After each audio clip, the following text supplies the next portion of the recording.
You're going to come down and see or auto parts or anything? Well, we're in great shape. It was made with UK.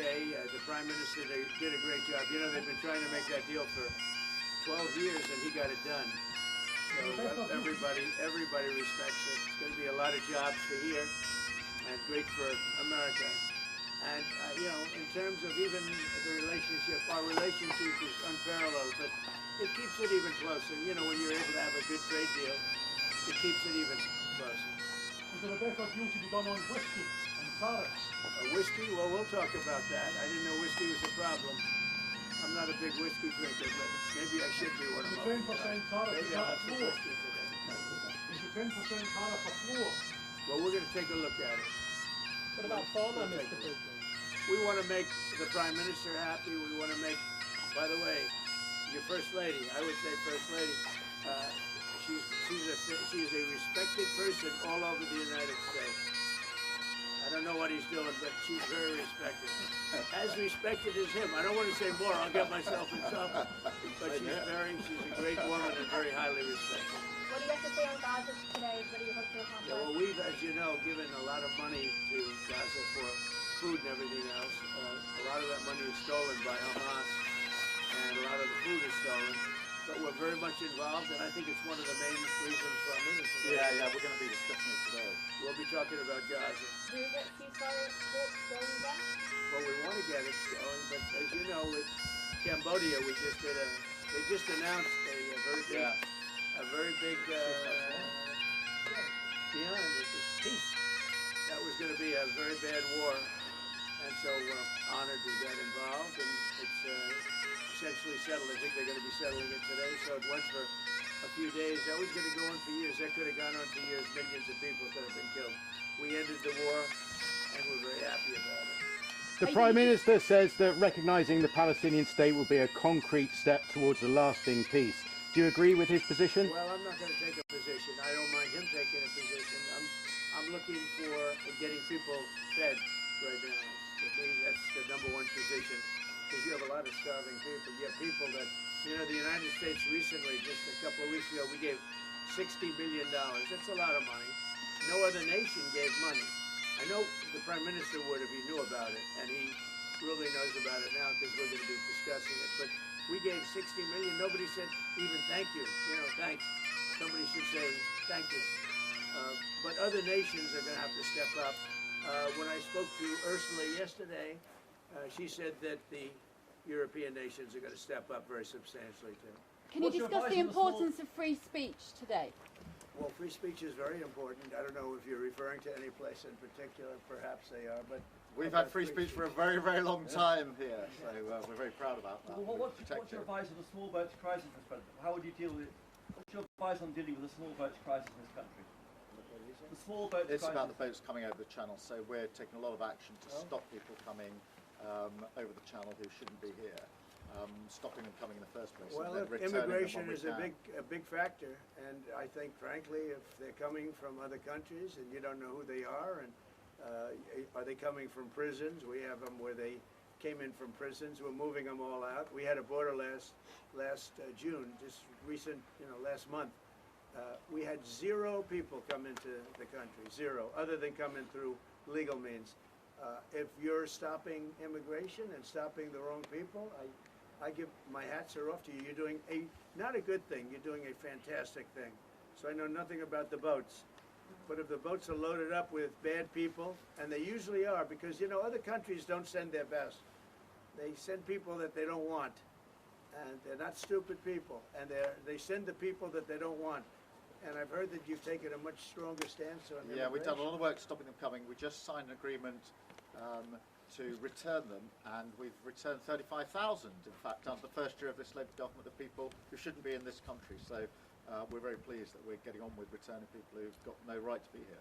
That's great. As somebody that loves this, I love this country. My mother was born in, as you know, my mother was born in Scotland, and it's an incredible place, a beautiful place. And if that be the case, I congratulate you. That's exactly, because Europe is a much different place than it was just 5 years ago, 10 years ago. And they've got to get their act together. If they don't, you're not going to have Europe anymore as you know it, and you can't do that. This is a magnificent part of the world, and you cannot ruin it. You cannot let people come in here illegally. And what happens is there'll be murderers, there'll be drug dealers, there'll be all sorts of things that other countries don't want. And they send them to you, and they send them to us, and you've got to stop them. And I hear that you've taken a very strong stand on immigration, and taking a strong stand on immigration is imperative. Mr. President, Prime Minister Netanyahu said there's no starvation in Gaza. Do you agree with that assessment? I don't know. I mean, based on television, I would say not particularly, because those children look very hungry. But we're giving a lot of money and a lot of food, and other nations are now stepping up. I know that this nation is, right It's here. a humanitarian crisis. Right. It's an absolute catastrophe.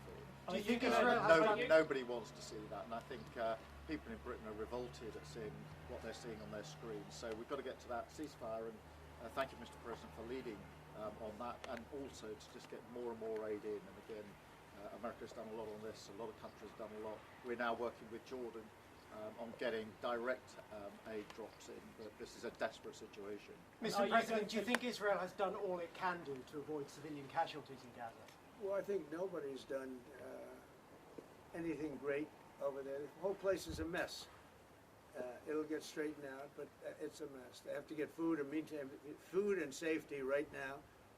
And ultimately, look, Hamas did a horrible thing, and they paid a big price, but Hamas did a horrible thing. But I always said, when you get down to the last 20 or 10, they're down to 20. We got a lot of hostages out, and you helped us, by the way. Yeah. But we got a lot of hostages out over the last 6 months that I've been in. I've been in office for 6 months now. And these hostages have been, I mean, many of them have come to the Oval Office and they've thanked me so profusely. I said, you don't have to thank me. I did what I have to do. But I always said, when you get down to the final 20, they won't release them, because that's like their shield. Very unfair. And so something's going to have to be done. And they were really unwilling to talk. But I've said that. You'll get down to the final 10 or 20. It turns out to be 20. I thought that would be the number. I said, they're not going to be dealing with us. And, you know, many of the hostages are now dead, you know that. And parents come up to me, a woman came up to me 2 weeks ago. She just wants her son back. And I said, how's he doing? My son's dead, sir, but he's with them, and we want the body. She wanted the body of this young boy, of her young, beautiful son, and now possibly the fight will have to be a little bit different, but they have totally changed now. They don't want to give hostages. Very unfair. You have 20 living people, in this case living. You have many dead people too that they want to get a out. long time as well. Yeah, they have 20 living people, and I told Israel, I told Bibi that you're going to have to now maybe do it a different way. Do you think a ceasefire is even possible, Mr. President? Yeah, a ceasefire is possible, but you have to get it. You have to end it. You're talking about with Israel's. You're talking about there, because we have many ceasefires going on. The whole world is. If I weren't around, you'd have right now 6 major wars going on. India would be fighting with Pakistan. You see what we just did yesterday with 2 nations that we're trading with. And during the trade, I said, I'm not going to do any trade deal unless you guys settle your differences. And we got it settled in 24 hours. I mean, they just announced it was settled, which was a tremendous thing. But Serbia, Kosovo is another one. We have many hotspots that were at war. I think a very big one was India and Pakistan, because you're talking about 2 nuclear nations. That was a very big one. And we get help from the UK. The Prime Minister's help. We have cases where we specifically need the help because somebody comes from here that you're aware of. And, you know, when you come from a country, you can do things. And I call up the Prime Minister, and all of a sudden, he's able to do things. True also with other presidents and prime ministers. But we've done it. Nobody's ever done what we've done. We have 6 different major if you take a look at Rwanda and the Congo, Republic of the Congo, they've been fighting for 31 years, 8 million people dead. It was going on. Nobody could go to that part of Africa. They were being killed. If you even walk there, you're being killed with machetes. And it was a violent situation. And I was able to, they liked Trump. They wanted to make a trade deal with Trump. They wanted us to take their rare earth. They want to give us their rare earth. And I got to know the leader of the Congo. I got to know both of them indirectly. And I called him. I said, let's end the war. I don't want anything until you end the war, and we ended the war. As you know, the foreign ministers came up 2 weeks ago, and the leaders are going to be coming very shortly to Washington, Rwanda and Congo. I mean, that's another one that we did. So we've done a lot.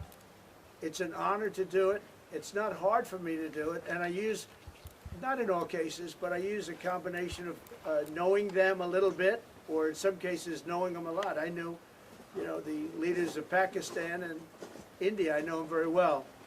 And, you know, they're in the midst of a trade deal, and yet they're talking about nuclear weapons. I say, this is crazy. So I said, I'm not doing a trade deal with you guys. And they want the trade deal. They need it. I'm not doing a trade deal with you if you're going to have war. And that's a war that spreads to other countries. You'll get nuclear dust.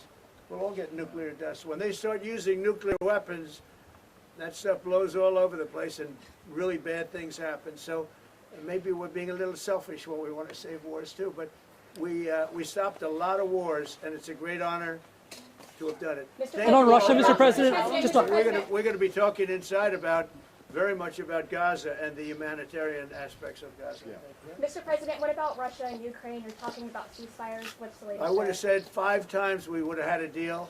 I've spoken to President Putin a lot. I got along with him very well, but 5 times, and every time 4 times maybe. But we've had discussions. You and I have had discussions. Yeah. We thought we had that settled numerous times. And then President Putin goes out and starts launching rockets into some city, like Kiev, and kills a lot of people in a nursing home or whatever. You have bodies lying all over the street. And I say, that's not the way to do it. So we'll see what happens with that. I'm very disappointed. I'm disappointed in President Putin. Very disappointed in him. So we're going to have to look, and I'm going to reduce that 50 days that I gave him to a lesser number, because I think I already know the answer what's going to happen. Okay? Mr. President, thank you very much, everybody. We'll see you later.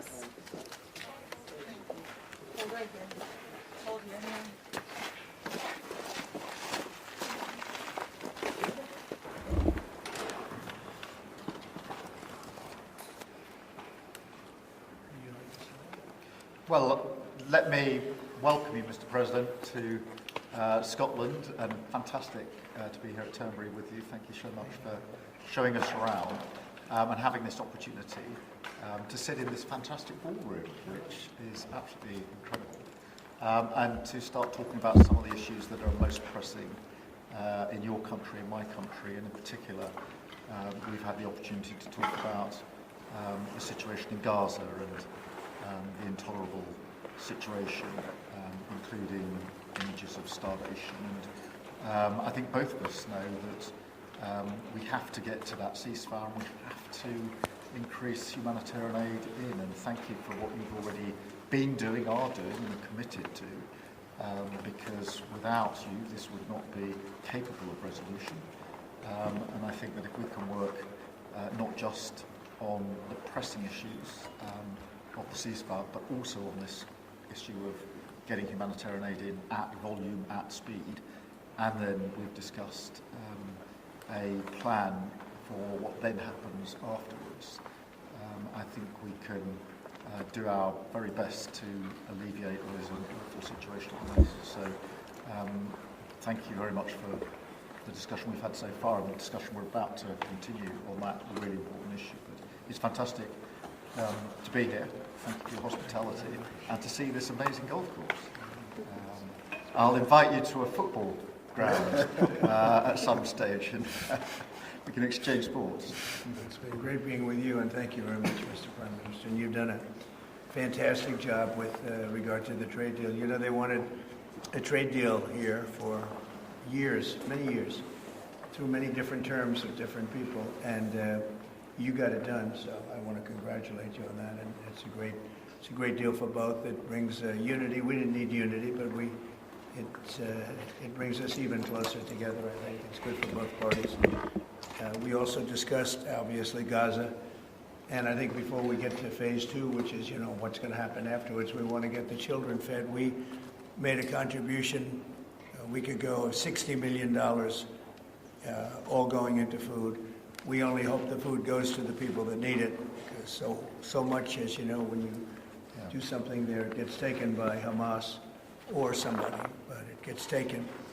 and we're prepared to help. You know, we want to help. It's a terrible situation.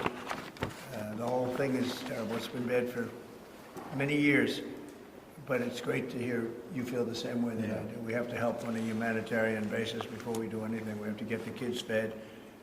So we've been sending in a lot of food. A lot of the food that's been going there has been sent by the United States. I spoke yesterday with the president of the European Union, Ursula, who was terrific also on the subject, and she's going to play a big role also in helping us. So we have a good group of countries that are going to help with the humanitarian needs, which is food, sanitation, and some other things. It's very difficult to deal with Hamas. As I said, you know, we got a tremendous amount of hostages out, but it would take place in drips and drabs. You'd get 10, you get 5, you get 2, you'd get 10, 12. We get 12 one time. Many of them would come to the White House, and they were so thankful. But I always said, when you get down to the final 10 or 20, you're not going to be able to make a deal with these people because they use them as a shield. And when they give them up, they no longer have a shield. And the people of Israel feel so strongly about the hostages. Some people would take a different view, but they feel so strongly about the hostages. So that's an ongoing process. Hamas has become very difficult to deal with in the last couple of days because they don't want to give up these last 20 because they think as long as we have them, they have protection. But I don't think it can work that way. So I'm speaking to Bibi Netanyahu, and we are coming up with various plans. We're going to say it's a very difficult situation. If they didn't have the hostages, things would go very quickly. But they do, and we know where they have them in some cases, and you don't want to go riding roughshod over that area because that means those hostages will be killed. Now, there are some people that would say, well, that's the price you pay, but we don't like to say that. We don't want to say that. And I don't think the people of Israel want to say that either, which is pretty amazing. A lot of people would say, just get it done and whatever it is. You could also say speed might be better for the hostages. You go through, you know, with speed, you may have a better chance because they're in deep trouble. They're in deep trouble.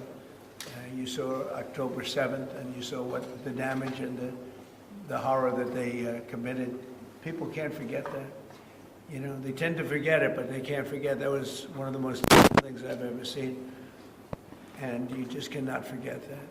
So we're very much involved. The Prime Minister's involved. I'm involved. And I think I can speak. We just signed a very big trade deal, the biggest of them all yesterday, right? And the European Union is very much involved in wanting to help with really the Palestinians in terms of getting people fed. But the area of Gaza, another way of defining it is the area of Gaza. It's a very troubled place, and it has been for many, many years. It has been for many decades. So it's not like this just happened. This has been going on for a long period of time. So that's it. Our hearts are in the right place. We have some good news because the recent war that you just saw, they just announced, I see, the newest of the 5, now this would be 6 that we've stopped. I've stopped 6 wars in the last, I'm averaging about a war a month. But the last 3 were very close together. India and Pakistan and a lot of them. Congo was just, and Rwanda was just done. But you probably know, I won't go into it very much because I don't know the final numbers yet. I don't know.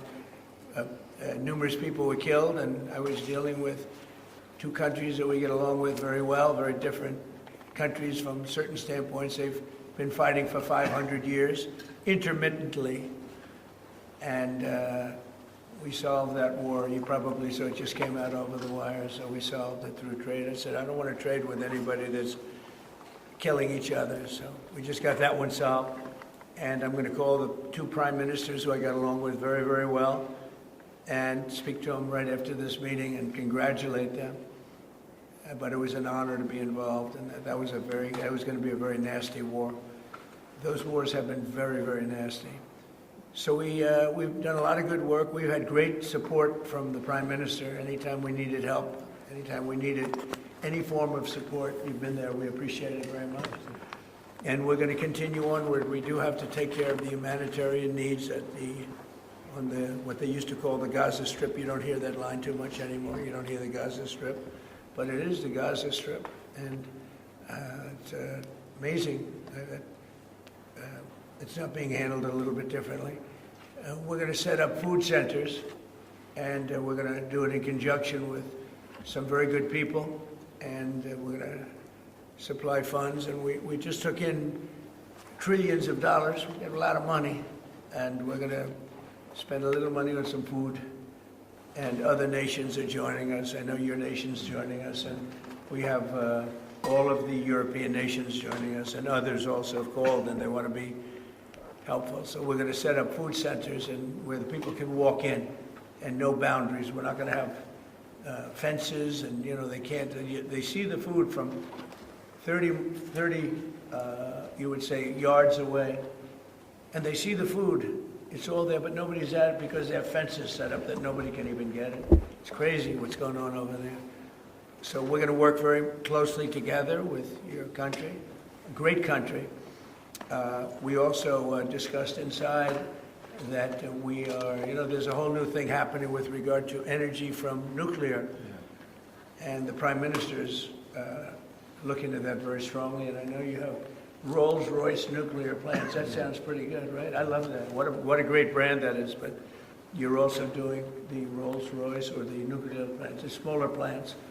We're doing smaller and bigger, but the small is interesting. They do a small plant, very easy, very safe, and as they need more, they hook up another plant, and they have a series of plants instead of, doing the $20 billion plant.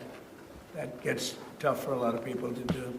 So we're just studying that, and it sounds like you're very far progressed, but that's a great thing you're doing on nuclear. We opened up nuclear about 2 months ago, and it's now safe and very inexpensive.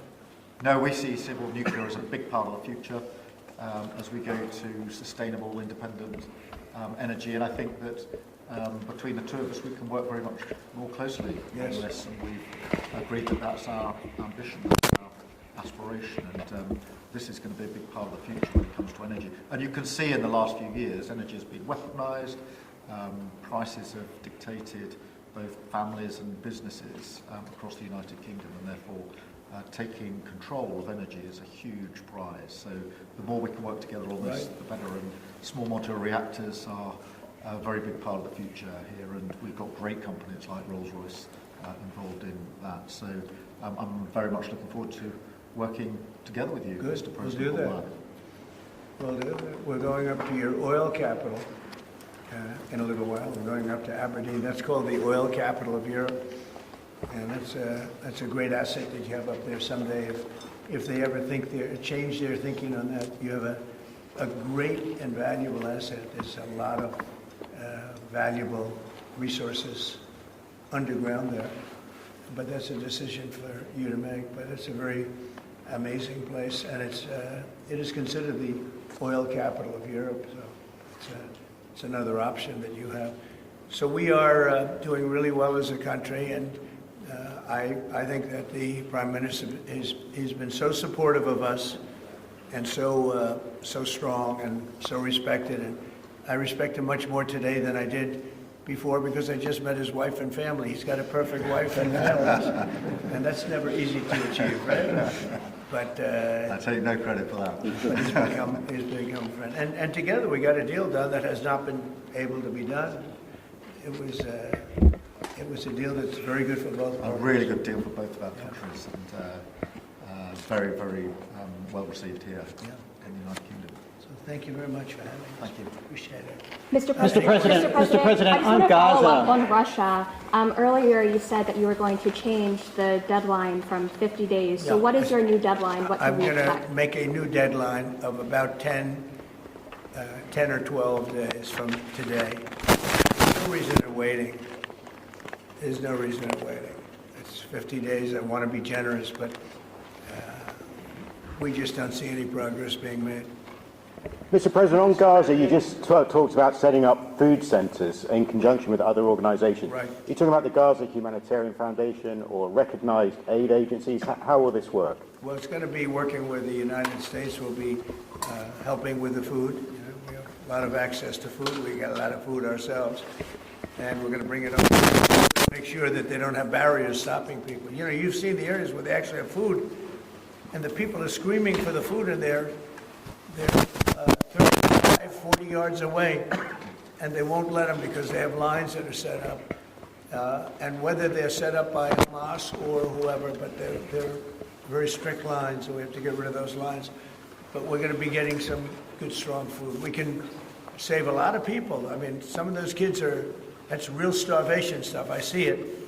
And you can't fake that. So we're going to be even more involved. We did some airlifts before, some airdrops, and the people are running for it. And the Prime Minister is going to help us. They're very effective with that. You've done that before, and for many, they've done that for 100 years very well. So it's not very hard to do, actually. Mr. President, you say you love Scotland.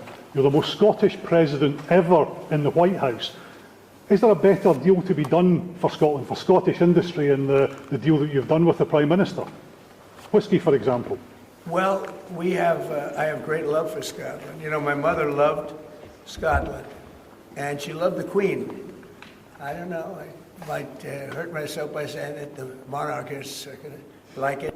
Some other people would, but she loved the Queen. Whenever the Queen was on television, she wanted to watch.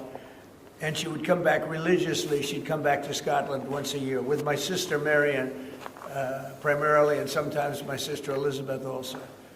But they love this part of the world. And, you know, we're talking about the Isle of Lewis. We're talking about serious Scotland. That's serious Scotland. There was no doubt about it.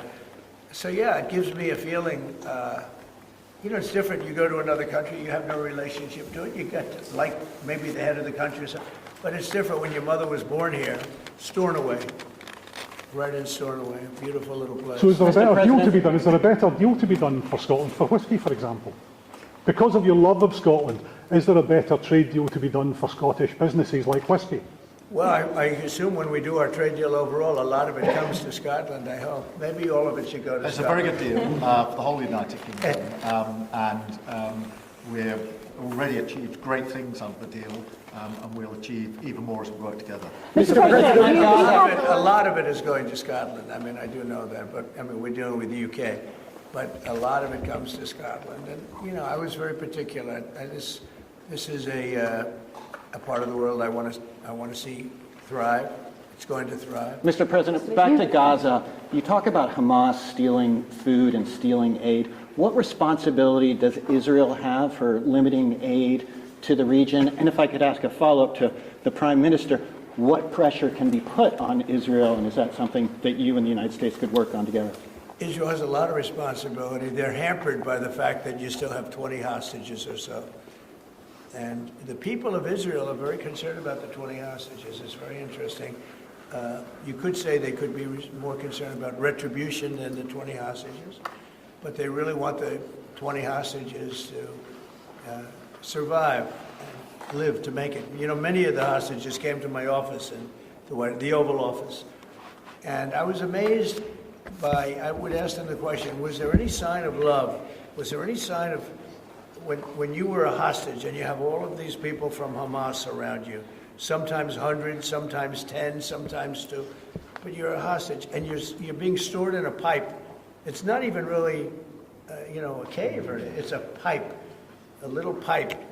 And some said they didn't think they were going to make it because they were losing air. There wasn't enough air, and they'd open up the pipe just in time, but they didn't do it on purpose. They just happened to open it. They got lucky.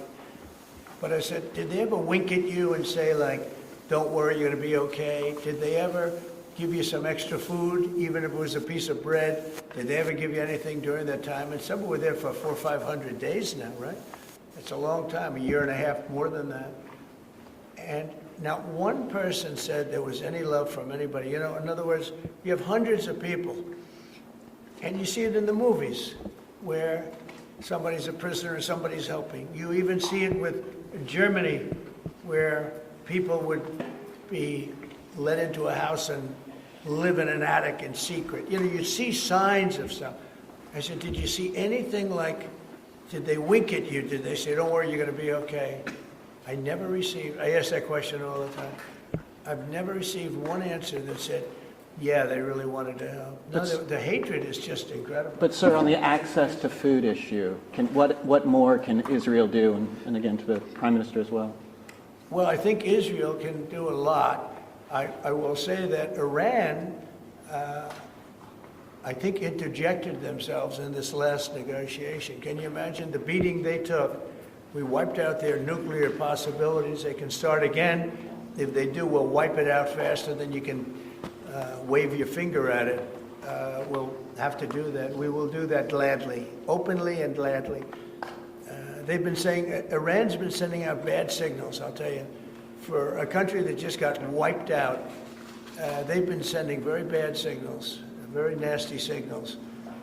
And they shouldn't be doing that. They shouldn't be doing that. They were talking about things that they shouldn't be talking about. They were interviewed on a recent show, and the foreign minister saying things that he shouldn't be talking about, shouldn't be saying. And I think they got involved in this negotiation, telling Hamas and giving Hamas signals and orders, and that's not good. That's not Prime Minister, I would say that we need to get the hostages out. They've been held for a very, very long time, and we must always start from there.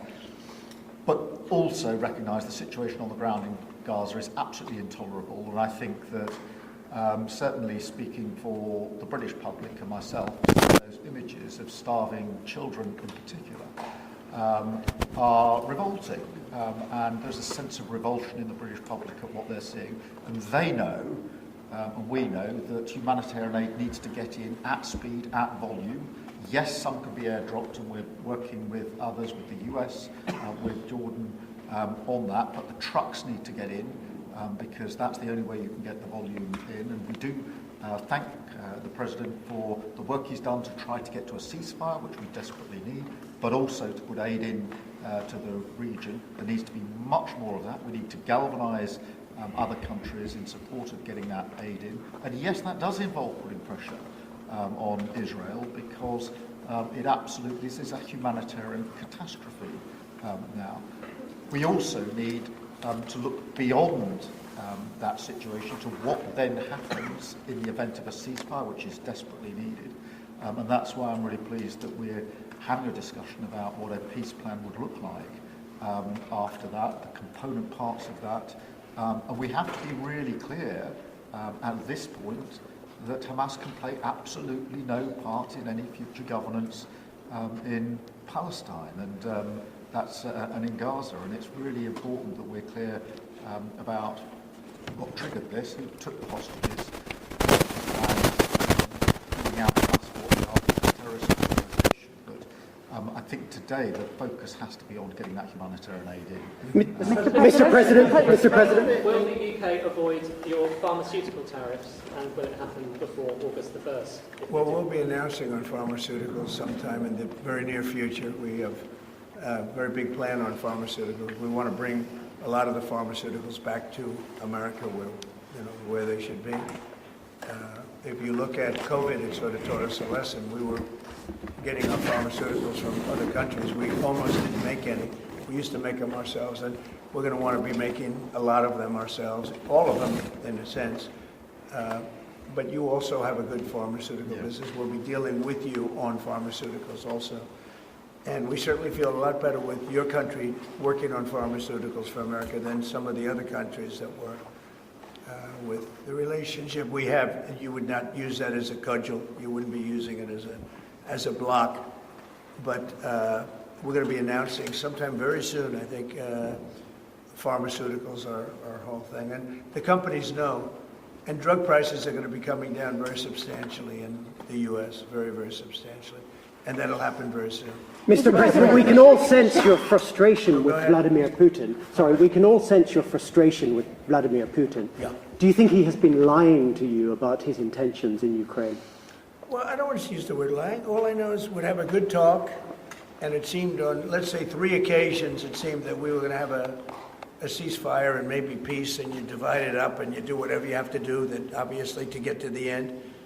And all of a sudden, missiles are flying into Kiev and other places.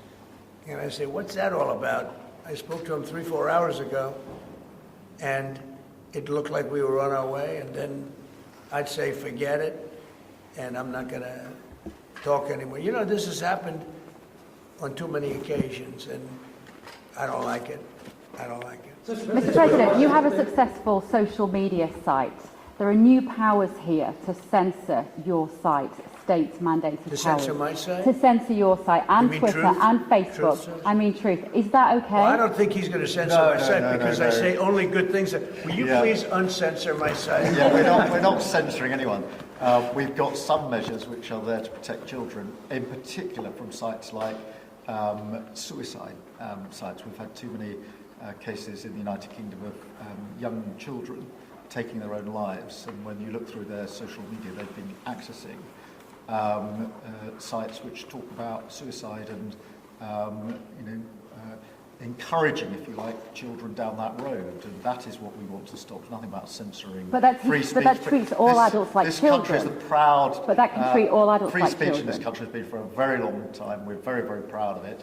We will protect it forever. But at the same time, I personally feel very strongly that we should protect our young teenagers, and that's what it usually is, from things like suicide sites. I don't see that as a free speech issue. I see that as a child protection issue. We actually passed a bill in Congress, headed up by my wife, actually, which was to pull bad stuff out having to do with children, because it is a problem.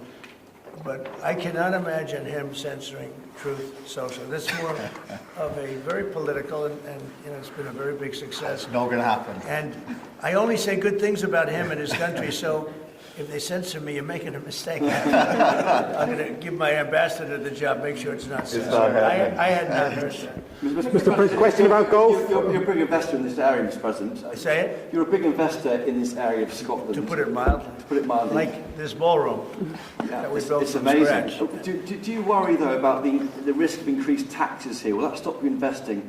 And do you have a message last night on the soccer to the English Lionesses who won the European trophy? So I think that I have a theory that low taxes bring growth. We just passed a big tax cut bill, the biggest bill in the history of our country, actually. And one big, beautiful bill. I used to call it the great one big, beautiful. We got the word great out. But it's actually called the one big, beautiful bill. It's essentially a very large tax cut bill for everybody. And our country's pretty soon, I think I can say it right now, our country's never done better. We had a country that was dead. It was dead 6 months ago, a year ago. Leaders from NATO, we had a very successful meeting at NATO. Your prime minister was there. It was an unbelievable love fest with all of those countries. And they agreed to go 5% and all the things. Very smart to do. But many of the leaders said, essentially, they said, your country was dead 1 year ago. 1 year ago, we had a dead, and we did. We had a dead country. We had a president who didn't know where the hell he was. We had horrible, horrible people running our country. I think they were sick people, actually, sick. You talk about censorship. Those are big. That's all they did was censor. And they didn't know what to do, and they had high taxes. They wanted more tax, total censorship, transgender for everybody, men playing in women's sports, everything bad they wanted, and they still do. That's what they still do. That's why they're down at 15% or something. I saw it today, the lowest that the other part of the Democrats have ever been. But no, I find that when you lower taxes, you get growth. I will say this area, and the Prime Minister hasn't been here very long, on all fairness. I think he'll be a tax cutter. But I find that as we cut taxes, we did more business. In my first tax bill, we cut taxes from 39% down to 22%. And we ended up at the end of the first year, when it was still a little raw, we ended up taking in much more revenue than we did at 39%. It was pretty amazing. And we're taking in a lot of revenue right now. And this was an additional tax cut. So I find, for whatever it's worth, tax cuts are very good. Mr. President, you moved up the deadline, now 10 or 12 days. Is the sanction the same, that you're going to slap a 100% tariff on anybody who does business with Russia?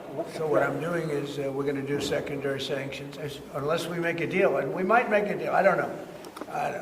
You don't know. It's we've done so many peace deals, this is the one I started out with, and I know President Putin called me. He wanted to know if I could help him with Iran. I said, no, I don't need your help with Iran. I need your help with Russia.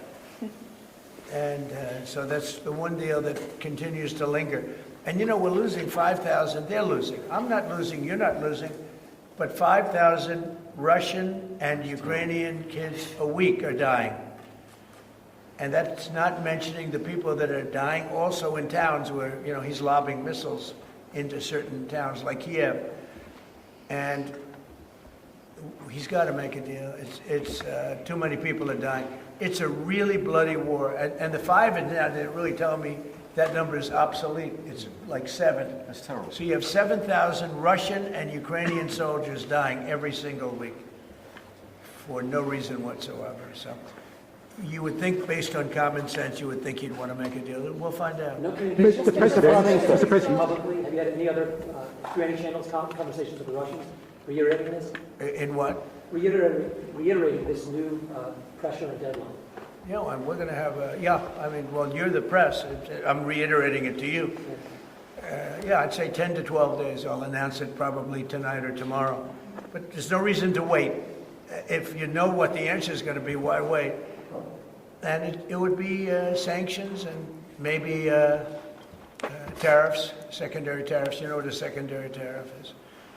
And look, the Russian economy, I don't want to do that to Russia. I love the Russian people. They're great people. I don't want to do that to Russia, but this thing, they're losing a lot of Russians. They've lost 1 million Russians. And that's the, sons, that's the sons and daughters of Russian families. They leave the house, they go, bye mom, bye dad, and then they get blown away. And Ukrainian too. Look at Ukraine. It's a disaster what's happened there. But it continues to go on. As you know, we made a deal where the European Union is essentially involved, but it's NATO, and we're supplying weapons to NATO. NATO's now paying because the United States, because of Biden's in for $350 billion, the European nations are in for about $100 billion. It should be the opposite way, by the way, because we have a big ocean in between. It should be the opposite way. But I think that eventually something's going to happen. It should happen fast. So many people are dying. When I settled out with Congo and Rwanda, they lost almost 8 million people. And it just made so much sense. And if I didn't get involved, they wouldn't have done it. They weren't even thinking about settling it. It was just going on forever. And nobody could go into those territories because they'd get killed. They'd get killed. And now they have I hear it's a whole different ballgame. We settled it. This is one that should be settled. Russia, Ukraine. This is one that really should be settled. Mr. President, on Scotland, Mr. President, Scotland's First Minister has today set out his plans for a second referendum on Scottish independence. Can I get your reaction to that as someone with deep ties to Scotland? And, sorry, Mr. Prime Minister, can I also get your thoughts on that? If the SNP do win a majority at next year's election, then they have a right to hold a referendum, do they not? Well, I don't want to get involved in your politics. We got enough politics of our own. I will say that I predicted what was going to happen the last time. You remember? I was opening the first course over at Aberdeen, and I was over here, and at the same time, and they asked me that question. I made a prediction. It was the day before the vote, and I made it correct. I like to be correct, but I made a correct prediction. I don't know. I do say that when they made that deal, somebody said that it was, and I remember this very distinctly. I said, could they do this all the time? There was a little bit of a restriction, like 50 or 75 years before you could take another vote. Because, a country can't go through that too much. I don't know the First Minister, but I've heard great things about him. I've spoken to him. I hear very good things about him, and I'm meeting him today. So maybe I'll have a better opinion then. And let me answer that straightforwardly, because I believe in a stronger Scotland, in a better United Kingdom. And I think that at a time like this, when it's quite clear that there's uncertainty and volatility around the world, the strength of the United Kingdom together is very important for all 4 nations, very important for Scotland. And that should be our priority, that focus, not on the politics, which feels like the politics of yesteryear now, at a time like this. And I think that the First Minister should probably focus more on his delivery in Scotland than on his constitutional issues, and we might have a better health service in Scotland. But at a time like this, I think the United Kingdom is always stronger as four nations. I think that's better for all four nations. I think that's how Scotland is stronger. Look at the deal that we've been able to do with the United States, a really important deal that we made just months ago.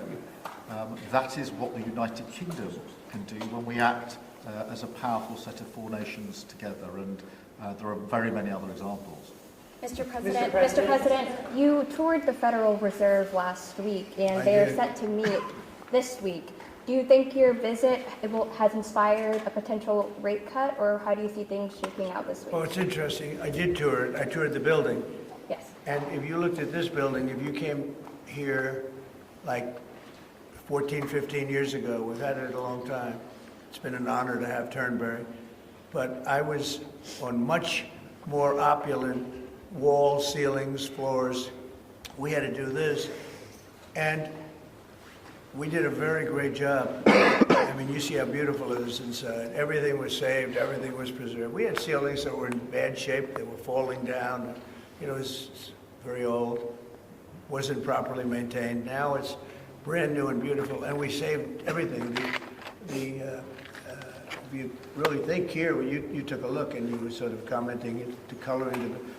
Now this is a brand new building, but if you look outside, it's equally opulent and beautiful, and we didn't do that by spending hundreds of millions of dollars in surrounding a railing underneath the area that you're painting. I mean, I've never seen that like that. Brand new beautiful plywood, very expensive, wrapped around a figurine or a railing to preserve it. But you don't have to do that. You can just wrap a cloth, they call it a blanket, and you don't even have to do that if you're careful when you're doing the ceiling. But I don't know what they did. They'd take down a ceiling and put up a new ceiling, and the new ceiling had no opulence to it. Or they'd fix the ceiling. But I would say that all I need is a good plaster and a can of paint. And, they spent $3.9 billion. And I spent a lot of money too, but it's I'd say 3.8 billion less, meaning I spent probably $100 million making this place incredible. And you were saying a lot of that was local trades. I used local trades. Looking at the windows, I think, in the next room. I had local trades do a lot of this. We have the most opulent windows next door, and I had a choice. Do I take them out? They've suffered through 125 years of storms. You have very big storms in this area. When you have a storm, you have a storm. And they made it, barely, but they were in bad shape. So I had some local people come up and we looked at them. You have some great craftsmen here, I think is what you're getting at. And they said, sir, honestly, they've had it. We can copy it and do it much better. And they did. If you take a look at the windows in the various dining rooms, they're magnificent. And they're new, and they're much better looking than what was there. Same exact look, other than a much higher quality. But do you foresee a rate cut? And they're local people. I use a lot of your local people. You have really great local tradesmen here, yes? But do you foresee a rate cut this week? Do you expect the Fed... A rate cut? Yeah, do you expect meaning a tax cut? No. Do you expect the Fed to cut rates this week? I think he has to. You had 11 cuts, In Europe, they had 11 cuts. In other places, they had 10 or 11 cuts. And we had none, but I'm not going to say anything bad. We're doing so well, even without the rate cut. With the rate cut, it would be better. It affects our housing a little bit. Look, we should be 3 points lower. Each point is $360 billion. Can you imagine that? That's big numbers. Each point, 1 point of cut, is the equivalent of $360 billion in savings. That's big stuff, Those are big numbers in the U.S. Everything's big. He should cut. a smart person would cut. You know, he leaves very soon, so it's like one of those things, but I'll miss him greatly. Who will you appoint? On Turnberry, if I may, have you or will you enlist the Prime Minister in your effort to bring the Open back to Turnberry? And Prime Minister, you described this beautiful course. Do you agree with the President that it's time to bring the Open back to Turnberry? Well, as you know, that's not a matter directly for me. That's for the sporting authorities. But look, I mean, it is the first time I've been here. It's absolutely magnificent, both inside and out, and looking at the courses itself and the building. It's incredible. But the decision on the Open is not a decision for me, as you'll understand. I should just pick up on the earlier question, because I for one, will say congratulations to the Lionesses. Last night, our women's football team won the Euros, defended the Euros, I should say, which was a really big success, and the mental and physical resilience that they showed was quite incredible. So there's a lot of bunting out today and tomorrow to celebrate them bringing that cup home. Did you get the chance to do any planning for the upcoming state visit, and how is that going to work? Where would you stay, and anything about this? Well, I'm looking forward to it. It's never been done before, twice. We had our original at Buckingham Palace, and now I guess we're going to Windsor. And it's never been done, and I'm a big fan of King Charles. I've known him for quite a while. A great guy, great person. He looks really well to me. He looks great. So we look forward to coming over. It's going to be, it was one of the most beautiful evenings I've ever seen. I hate to say it, but nobody does it like you people in terms of the pomp and ceremony. And I look forward to being here with the ambassador. Our ambassador is a very, very successful man who just wanted to do this. And I said, how are you going to be able to do that? And he's so committed to, the relationship between the countries. But he's a very great guy and a very, very successful man. So I very much thank you for doing this. Well, thank you for the honors. Mr. President, on your state visit, will you go to London, or are you worried it's no longer welcome? About what? Will you visit London during the state visit, or are you worried? I will. I'm not a fan of your mayor. Why not? I think he's done a terrible job, the mayor of London. But a nasty person. I think he's a friend of mine. No, I think he's done a terrible job. But I would certainly visit London. Yeah. Would you want Parliament to be recalled? So MP Nigel Farage has asked for Parliament to be recalled when you're there, so you can talk to the MPs. Well, I like Nigel. I mean, Nigel, as you know, is a friend of mine. Nigel's done very well. He's a friend of mine. And Keir's a friend of mine. Would you recall Parliament so that the President can talk to MPs? Well, Parliament's in recess at the time, but look, I do want to be clear. This is an unprecedented and very special state visit. This has never been done before. There'll be many elements of it that have never been seen before. So this is going to be a historic occasion, and we're all very much looking forward to it. And I was very, very pleased to be able to put forward the invitation when we were at the White House earlier this year. So this is not just a state visit. They're always incredible occasions, and this is an unprecedented second state visit. So you can imagine just how special that's going to be. The fact that it's never been done before, and that's because it's non-consecutive, and it's the only reason it could be, made it even more interesting, frankly. So it's going to be great. And being with Charles and Camilla and everybody, I've gotten to know because of 4 years and now 6 months. Gotten to know a lot of the family members. They're great people. They're really great people. And in that sense, I think that the UK is very lucky. You can have people that weren't great people. I don't know if I'd say that, but you could have people that weren't. But we're very lucky to have our royal family. They're absolutely fantastic. So we really look forward to that. As far as Parliament, if he wants me to speak in Parliament, I'll do it. There you go. But it doesn't have to be then. It could be some other time. Maybe we should save it for another time. We'll let the one visit speak for itself. But anytime, if I could be helpful, I would certainly do it. Thank you. Mr. President, on Gaza, what kind of alternatives are you considering to get the hostages out if there's no ceasefire deal? Well, there are a couple of alternatives. Some are pretty strong, but the most sensible alternative is talk and negotiation. But I said a long time ago, at a certain point, they're not going to be talking because they're going to lose their shield. The hostages are a shield for them. They did horrible things on October 7th.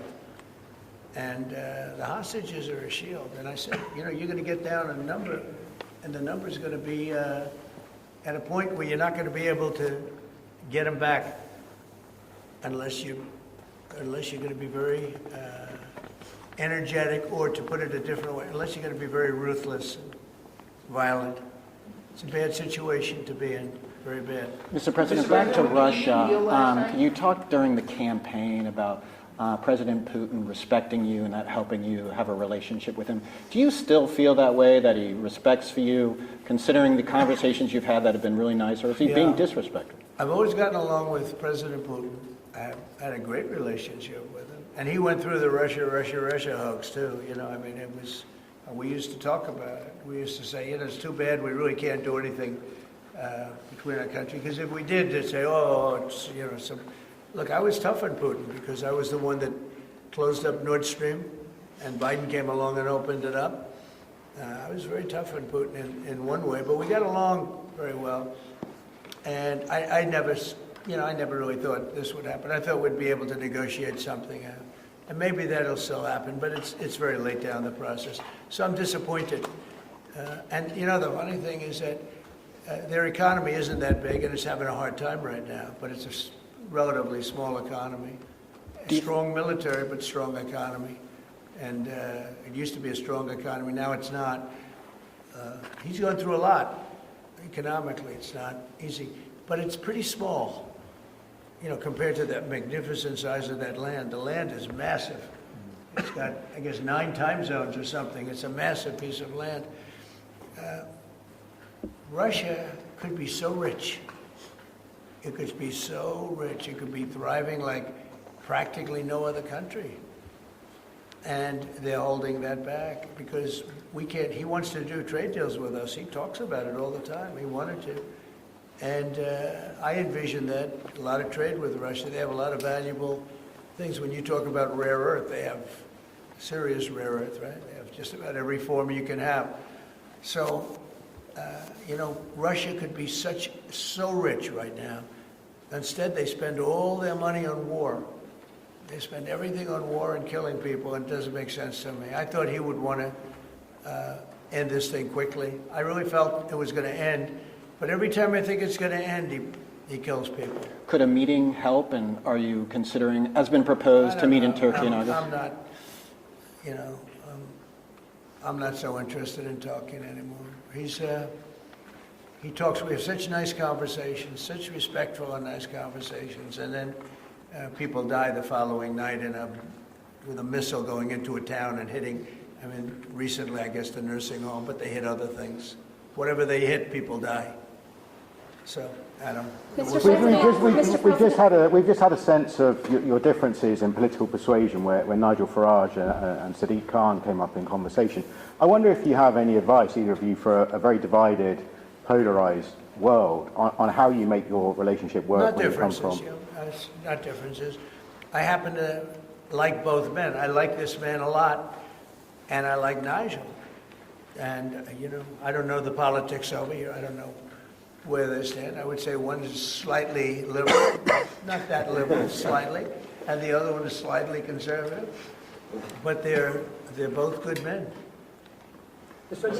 Prime Minister, I mean, we like each other, we respect each other, we get on, and we've both got a great love of our countries, of our families, and therefore there's a huge amount that we have already achieved actually together and will achieve as we go forward, leading our respective countries, and of course the relationships between our countries. Donald, we were talking about this morning, that whether it's defence, security, intelligence sharing, it's a close historic relationship. We have fought together in the past. We've always stood together. And I, for one, I'm very pleased that we've got such a good personal relationship between us. And I think it just shows that even if you come from different political perspectives, different backgrounds, actually there's a huge amount of common ground when it comes to what is in the best interests of our two great countries, and they are two great countries. And I think that because we focus on what's best for our countries, we get along very well, and I'm very pleased that that's the case. Mr. President, Well, your I do Treasury... know he wants to cut taxes as much as he can. And, you know, politics is pretty simple. It's, I assume there's a thing going on between you and Nigel, and it's okay. You know, it's two parties. But generally speaking, the one who cuts taxes the most, the one who gives you the lowest energy prices and the best kind of energy, the one that keeps you out of wars, he's kept you out of wars, but the one that keeps you out of wars, you know, you have a few basics, and you can go back 1,000 years, 1,000,000 years, whoever does these things, but low taxes, keep us safe, keep us out of wars, no crime, stop the crime, and in your case, a big immigration component, you know, because I know that your attitude has become strong on immigration, strong on the toughness of immigration. But I think whoever's going to be, I think I won because we had a lousy president, to be honest with you. We had an incompetent president. But I won because I was very strong on immigration. Now, we had inflation. We had sort of a bad economy with this guy. We had a lot of problems, but I focused on immigration more than I did anything else. And I think I won because of immigration. I think I won because of the border. I had a bad border where millions of people were coming in to our country illegally. And as you know, in last month, 0 people came into our country illegally, 0. So we went from a bad, incompetently run border to the most competently run border that anybody's ever seen. Prime Minister, the President makes it look easy dealing with illegal migration. You must be envious of his record in such a short period of time. Well, I think we've been discussing illegal migration is a huge issue in both of our countries. In the United Kingdom, it is a real cause for concern, and that's why we must bear down on it in all its aspects, upstream, across Europe, where a lot of ours comes through northern France, across the Channel, working with our allies, with our colleagues to break the gangs that are actually running this trade. But equally being very strong that when people have arrived in this country, who've got no right to be here, then we should be removing them to their own country. And that's why I'm really pleased that we've been able to focus on this very intensely and get 35,000 people out of the United Kingdom who have no right to be here. Because the message has to be, you can't make your way to the United Kingdom. We won't tolerate our rules being broken. And if you get here, you will be returned But we are such an to where you came from. We're It's such an really attractive important place. to bear down on that. We're such an attractive place for people to come because they want a better life, because we are a wonderful country. People coming via the rules are always welcome. Of course, we've welcomed talent and people into this country for centuries, literally. But what the British people will not tolerate is those that break the rules. Those that come through irregular routes, and that's the really important distinction here, and that's what we're bearing down on. And I'm really pleased that we're through pretty well all of the international engagement I've done, all the meetings I've had, the country we've done deals with. We've done deals with countries in the last 12 months that many people thought it was not possible to do deal with when it came to immigration, irregular immigration, and we returned thousands of people who've got no right to be here. And that, I think, is, for the British people, we're a reasonable, tolerant country where people are coming lawfully to contribute to our communities, to our country. Then, of course, they're welcome and have made a great contribution. But what people will not tolerate is those that are breaking the rules. And that is an issue of today, but it's a very British thing. We are people who respect rules. We don't approve of those that break rules. Mr. President, I can say, though, that I had one of the greatest victories, they say the most consequential in 129 years, so I don't know about that, but it was pretty close.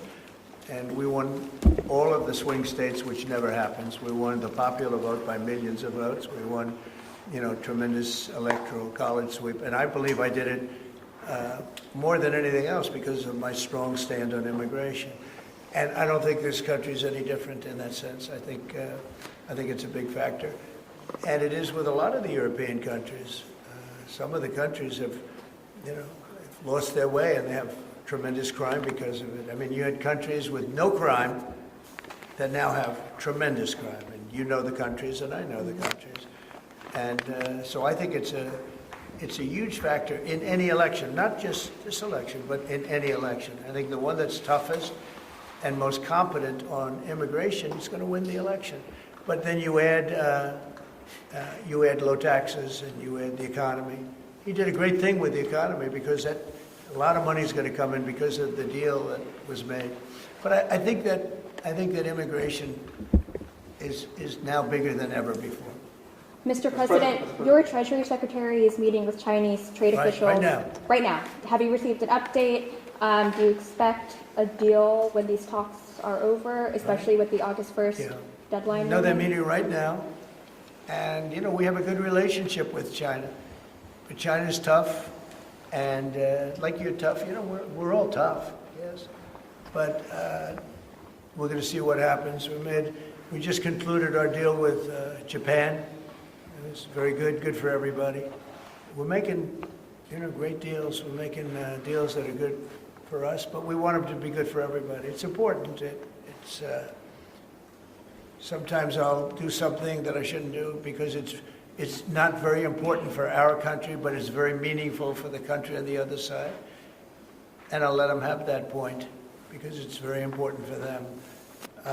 So I don't know, but we've made a lot of deals in the last couple of months.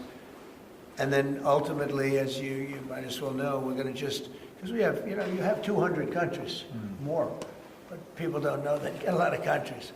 And I wouldn't want to sit down with 200 people and have to deal the way he was calling me all the time, we want this, we got to have that, we have to. These are tough negotiators. These are, you know, look, they're smart people, are tough negotiators. They know what they want. And, but we're going to be setting a tariff for essentially the rest of the world. And that's what they're going to pay if they want to do business in the United States. Because you can't sit down and make 200 deals. But we've made the big ones. We just finished Indonesia. They opened up their country. We just finished Japan. They opened up their country. You know, Japan opened up the country. They were totally closed. They opened up to our cars, even to rice. Rice was a big deal. They would never take anybody else's rice. They'd take your rice. But they opened up their country. Philippines, we just finished. They opened up their country. They were very closed. I'd love to see China open up their country. We're dealing with China right now, as we speak. Yeah, we're dealing with China right now. The deal you've got with the UK is better than the one with the European Union. Is that because you think Brexit was a good idea in this country? Well, look, you know, we have a very special relationship with this country. Like, you know, my mother was born here. And not only born here, loved it. She'd come back, I told you, religiously every year.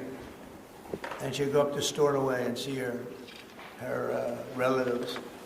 But she loved the country. Yeah, that probably has, it always has an impact. Always has an impact. But, you know, Germany has a new leader, and I think he's terrific. I think you like him too. Yeah, I think he's terrific. My father was born in Germany. Or his Germany was, his parents were just out. But, so, you know, you have a lot of feeling for this part of the world. I do. I want to see this part of the world do well. Germany, Scotland, UK. I want this part of the world to do well. All of the nations. You know, you do feel a certain, you have a feeling, a warm feeling toward a part when your parents are born essentially here. And I think maybe it's slightly different. Maybe it's not. I don't know, but maybe it's slightly different. Mr. President, how did we rule out a pardon for Ghislaine Maxwell when we landed? Is that something you would ever consider, and why? Pardon for who? For Ghislaine Maxwell. Well, I'm allowed to give her a pardon. Yeah, you are. Nobody's approached me with it. Nobody's asked me about it. It's in the news about that aspect of it, but right now it would be inappropriate to talk about it. So.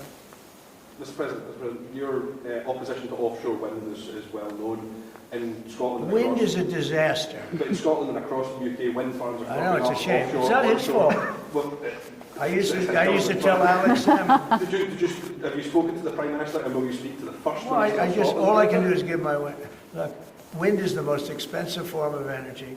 and it destroys the beauty of your fields and your plains and your waterways. And look out there. There's no windmills. But if you look in another direction, you see windmills. When we go to Aberdeen, you'll see some of the ugliest windmills you've ever seen. They're the height of a 50-story building. And you can take 1,000 times more energy out of a hole in the ground this big. This big. It's called oil and gas. And you have it there, the North Sea. This big, that nobody would even see. You can take 1,000 times more power because the wind is intermittent, it doesn't work, it's extremely expensive. All the windmills are made in China. They used to be Germany and China, now they're mostly in China. They all come out of China. They say that the blades, which are carbon fiber, you can't bury. Oh, okay, you can't bury. What are you going to do, dump them in the ocean someplace? Because they only last a certain period of time. And remember, a windmill has a life of 8 years, especially when they're out in the salty sea and they start to rot and to rust. You have to replace them. It's very hard to replace them. Wind needs massive subsidy. And you are paying in Scotland and in UK and all over the place where they have massive subsidies to have these ugly monsters all over the place. So I've restricted windmills in the United States. Now, a couple, we have, you know, the poor stupid people at the beginning, they approved them, so they have their full approvals. But I've restricted windmills in the United States because they also kill all your birds. You know, they wipe out. You know, it's interesting. If you shoot a bald eagle in the United States, they put you in jail for 5 years. And yet windmills knock out hundreds of them. They don't do anything. You explain that. So it's a very expensive energy. It's a very ugly energy. And we won't allow it in the United States. So we believe in a mix. And obviously oil and gas is going to be with us for a very long time. And that'll be part of the mix. But also wind, solar, increasingly nuclear, which is what we've been discussing this morning, civil, nuclear, as we go forward.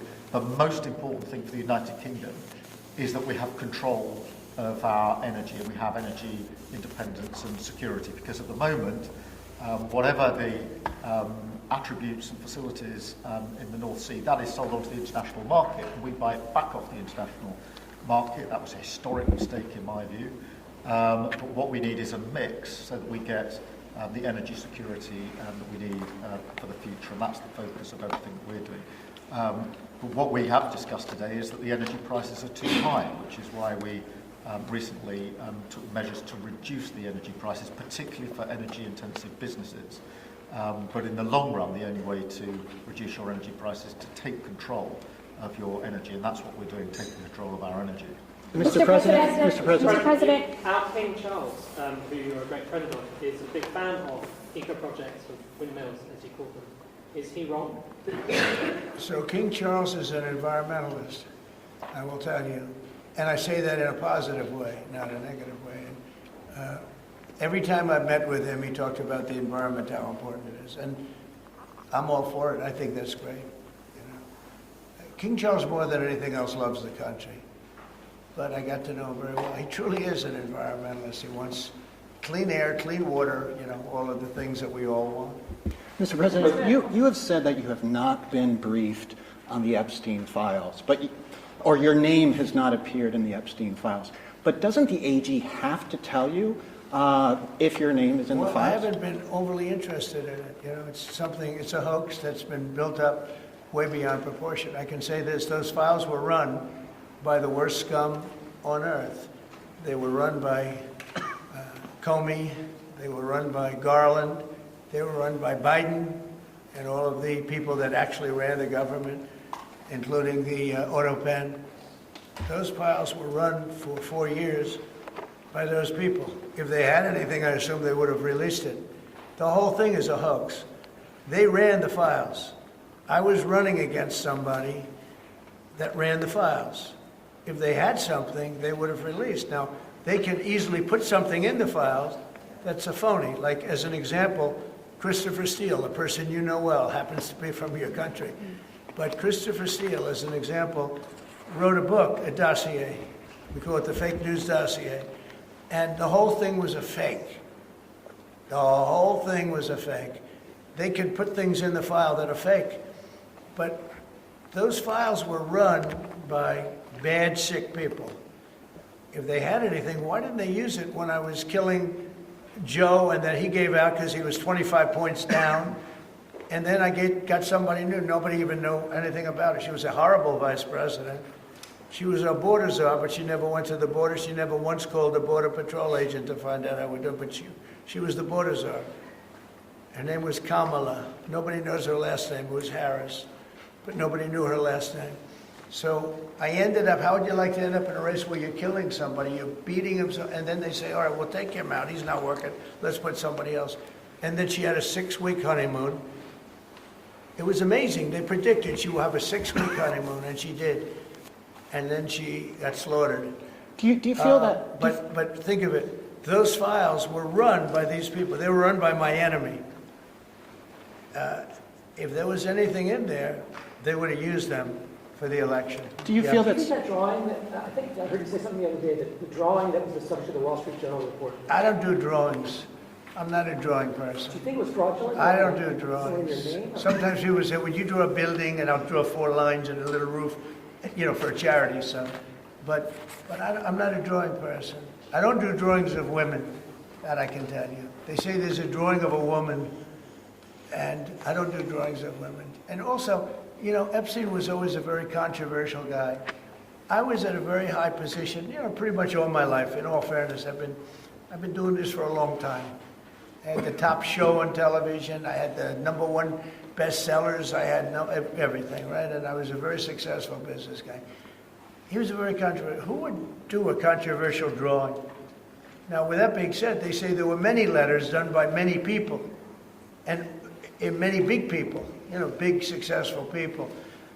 But I just don't. When you talk about files, I just keep going back, and other people too. Even the enemy says this thing is not correct, because if we had it, we would have used it on the guy. It's a bad issue. They say it's a good issue for Trump. Do you know that my poll numbers are up 4.5 points since this ridiculous Epstein stuff? My poll numbers have gone up 4.5 points because people don't buy it. Okay, people don't buy it. And he's gone, and we want to focus on trade deals. I want to focus on the deal we just made with the European Union, which is the biggest trade deal in history. It's the biggest deal, I think, in history, not just trade deal. So if they would have had something, they would have used it. And people keep writing stories about the time you threw him out of Mar-a-Lago. Can you settle that? What was it about? What caused the breach with him? That's such old history. Very easy to explain, but I don't want to waste your time by explaining it. But for years, I wouldn't talk to Jeffrey Epstein. I wouldn't talk because he did something that was inappropriate. He hired help. And I said, don't ever do that again. He stole people that worked for me. I said, don't ever do that again. He did it again. And I threw him out of the place, persona non grata. I threw him out, and that was it. I'm glad I did, if you want to know the truth. Mr. President, and by the way, I never went to the island, and Bill Clinton went there supposedly 28 times. I never went to the island, but Larry Summers, I hear, went there. He was the head of Harvard. And many other people that are very big people. Nobody ever talks about them. I never had the privilege of going to his island. And I did turn it down, but a lot of people in Palm Beach were invited to his island. In one of my very good moments, I turned it down. I didn't want to go to his island. Yeah. Mr. President, on Gaza, next time you speak to Netanyahu, what will you be asking him to do? Say it one louder. Next time you speak to Netanyahu, what will you ask him to do to end Well, I'm going to say, look, we're giving money and we're giving food, but we're over here and we're over in the United States, and I think I can speak for the Prime Minister. We're giving money and things. He's got to sort of run it. What should he do? Well, I want them to make sure they get the food. Open. I want to make sure they get the food, every ounce of food. I think you want to say absolutely. It's an absolute point. because that food is being delivered, Mr. President, or at least all of it. you said you were going to set essentially a tariff for the rest of the world. For the world. What percent will that tariff be? I would say it'll be somewhere in the 15 to 20% range. So maybe 15 or 20 or? No, I said, I sort of know I just want to be nice. I would say in the range of 15 to 20%. Is there an offer you might offer to UK steel? Probably one of those two numbers. It's an offer for UK and steel aluminium makers here are worried about tariffs. Will you do anything to help them here? Aluminum? And steel? You're a pretty big aluminum maker. Yeah, that's already covered in the deal that we've agreed, so we're just doing the implementation of that. So, Mr. President, when will that come down from 25% to 0? You mean on the overall, on the world? On steel and aluminium from Britain, it's 25. Well, we're going to know pretty soon. We're going to have it pretty soon. Mr. President, on Canada... You have no idea that these people are tough negotiators, okay? But we're a big buyer of steel, but we're going to make our own steel. We're going to make our own aluminum for the most part. But we buy a lot of aluminum from right here, and a lot of steel, too. Yeah. We have a lot of unhappy. We have a lot of unhappy. Who are you with? Because you're asking such nice questions. Sorry, GB News. Bev Turner from GB News. Very good. We have a lot of unhappy farmers in this country at the moment, and I'm sure the Prime Minister won't thank me for raising this. We've had changes to inheritance tax, which mean a lot of farmers feel they're going to lose their farms when they die or their father dies. How important are farmers to a country? You mean they're going to lose the farm because of estate taxes? Correct. So that when they die, they'll have to pay so much. They're cash poor, but they have great properties. I know. Well, they're cash poor. They're land rich and cash poor. A lot of people are. I've had that too. Sometimes I'm land rich and cash. Sometimes I'm cash rich and land poor. I like it both ways, but as I get older, I like the more conservative route. So I did something that I don't know if you can do, but it was great. I love our farmers.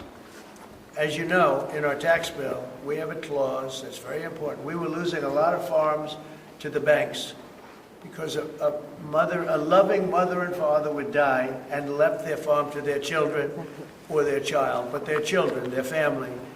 And they loved their family, and they thought they were doing them a favor, but they had a 50% tax to pay. So the land would get valued and at a high number, because some of the farms were valuable, but they didn't, they couldn't quantify it. And they go out and borrow money to pay the estate tax or the death tax, as it's called. And they'd overextend and they'd lose the farm. And they'd commit suicide in many cases. We're seeing that. No. Our levels are nowhere near 50%. They're not 50%, but the dissatisfaction is real. We've just introduced where it's paid over many years, works out that's good. An extra 2% a year over 10 years. So it's not at those levels by any stretch of the imagination. But the other thing that we've done, as you know, is make sure that we've got a pathway for farmers that actually increases their year-on-year income, which is the most important thing. And in all of the deals that we do, we ensure that our farmers are the central focus for much of it, particularly on the agriculture, including in the US deal, because I don't think we can go on for years saying that it's acceptable for farmers to have a year-on-year income which isn't sufficient. We've got to fix that problem. We can't simply live with that problem, so it's a very different situation. Well, we ended the estate tax. There is no estate tax on farms. Maybe you could do the same. So when a parent leaves their farm, because again, a lot of these farms, they don't make a lot of money, but it's a way of life, and they love their way of life, and they love that dirt. That dirt is the most beautiful thing they've ever seen. They love it. I mean, they're farmers. They love doing it. They don't know how to do anything else, but they don't want to do anything else. I speak to farmers. I say, would you like to live in my penthouse in Manhattan? It's the most beautiful. No, sir, I want this farm. And what happens is, we were losing a lot of people to suicide. They'd borrow money to pay the estate tax, and they were not able to pay it. And some banks are ruthless; they wouldn't do anything, and they would end up committing suicide. We have totally ended the estate tax in those situations, so there's no estate tax. So when a parent leaves the farm to the kids, they don't have to worry about their local, possibly unfriendly banker coming in and stealing their farm. Mr. President, back to migration, one of the hot flashpoint issues in Britain is migrants being housed in hotels and people in the local communities not feeling safe. Is that an appropriate place to be housing migrants? Does Britain need its own version of the alligator Alcatraz? Anybody illegally should not be allowed in the country. Thank you.